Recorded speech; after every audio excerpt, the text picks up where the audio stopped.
All right, how's it going, everyone? It's been a minute since we've done a little video, so I wanted to come in today and start a little different of a series. It's going to be a beginner series, kind of going over some of the things that are involved in the gym, breaking it down step by step in some of these larger videos, just for people who are new to the gym or may want to know some different specific things. So for the first one today, we're going to go over how to structure an actual workout when you come into the gym.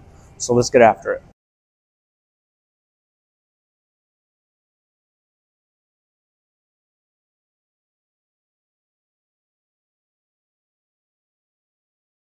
Like I said, today we're going to be going over how to actually structure your workout. Whenever you come in and you're trying to do whatever your workout's going to be for that day, whether it be a lower body day, upper body day, whatever the case may be, you're going to structure your workout a little bit differently to accommodate for that sort of thing. So for the example that I have up on the board, we're going to do it for a leg specific day. It can either be like a front of your leg or a quad focused leg day, or sometimes people break it up and do the back part of your leg, so your hamstring and your glute specific leg day. But for this one, we're just going to make it a plain old leg day that you would be utilizing in the gym. So the first thing that you would be looking at is your warm-up. So your warm-up is going to consist of a lot of different things.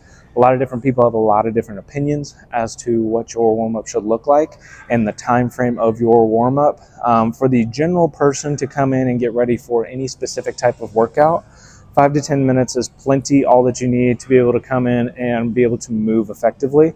9 times out of 10, some people, if you sit a lot, you might need to spend a little bit more time foam rolling, stretching, whatever the case may be at the very beginning, just to make sure that you're limbered up and ready to go whenever you are doing your workout.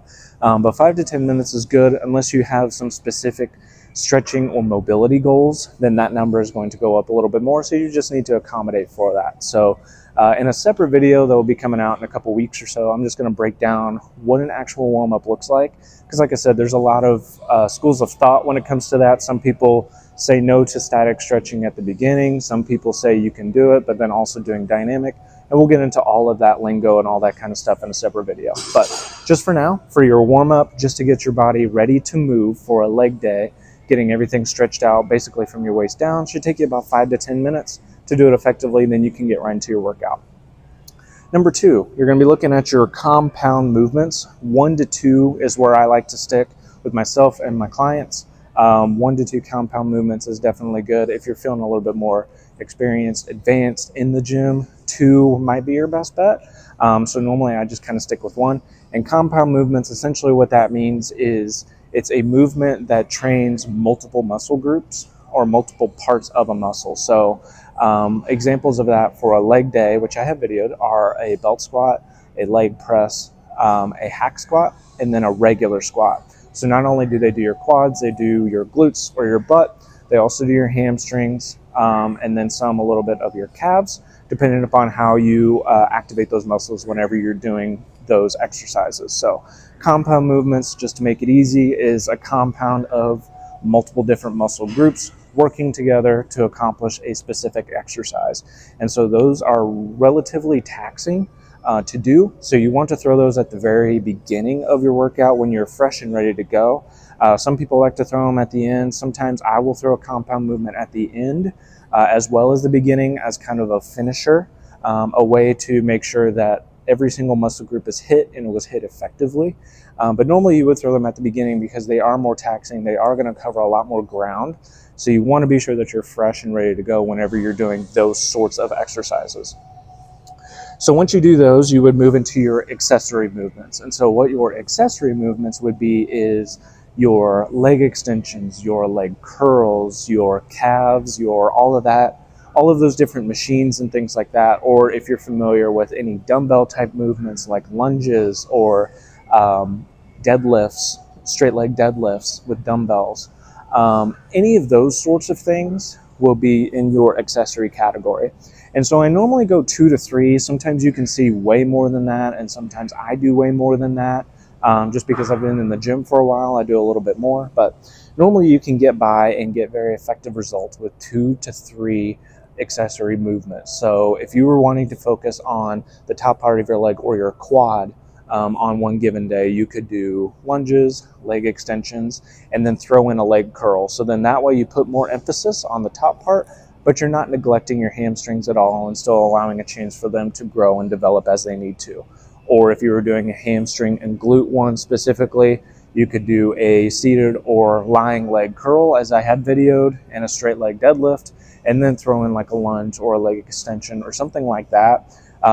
Along the same lines, you're wanting to be able to put emphasis on the back part, but then also make sure that you're not neglecting. You want to grow everything as equally as you possibly can, unless you're trying to work on some sort of imbalance from there. So normally that should take you the bulk of your time. That should take you from 45 to 55 minutes, depending upon how all of that goes. Normally rest times between all of those, it's going to go into a separate video, but you would want to rest. I normally go in the train of thought of resting a little bit more in your compound movements because they are so taxing, and then spending less time in your accessory movements. So a good example of that might be you might rest 1.5 minutes between each of your sets for your big like squats or anything like that. And then in your accessories with your leg extensions, your leg curls, you might rest 30 to 45 seconds in between. You're still targeting just maybe 1 or 2 specific muscles. So you need a little bit less time to be able to fully recover to complete the next set. So that's kind of what those rest times look like. Like I said, I'll go over in a separate video a little bit more in depth of what rest times would look like.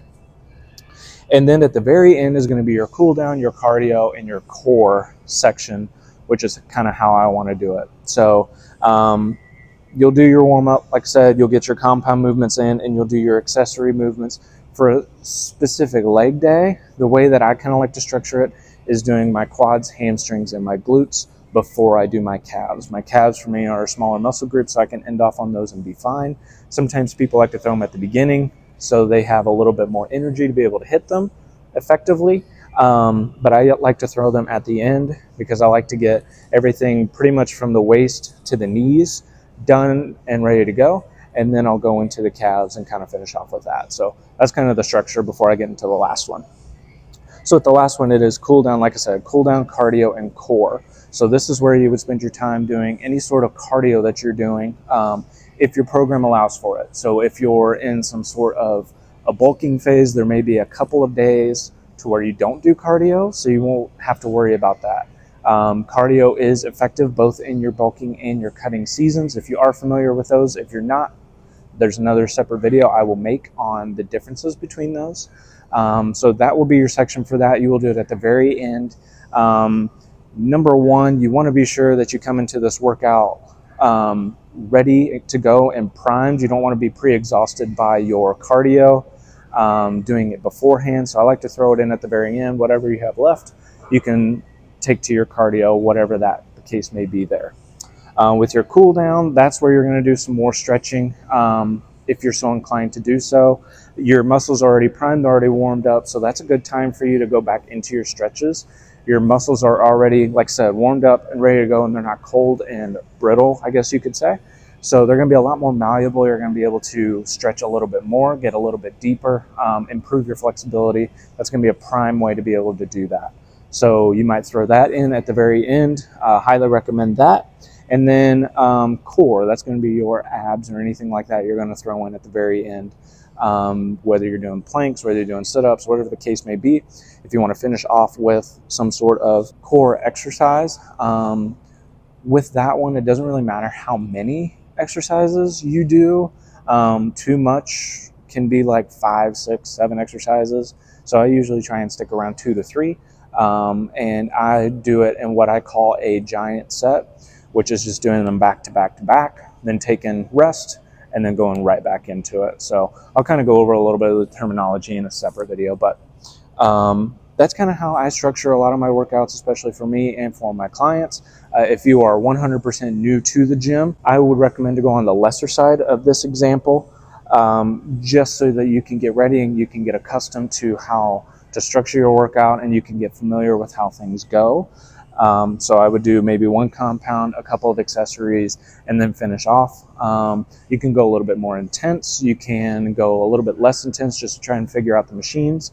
If it's your first time ever in the gym, you've already done your tour, everything like that, and you know where everything is, you might just do your first couple of days of this structure, but then just going through the movement as light as you possibly can, understanding how the mechanics work of all of those different exercises, understand the mechanics of the machines, how to adjust it properly, those sorts of things, so that when you come in the next time, you're going to feel a lot more confident.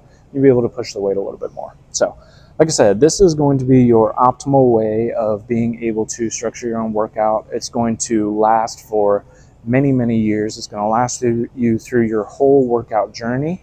So hopefully that this helps you out, and it helps you understand kind of how to structure workouts and things like that.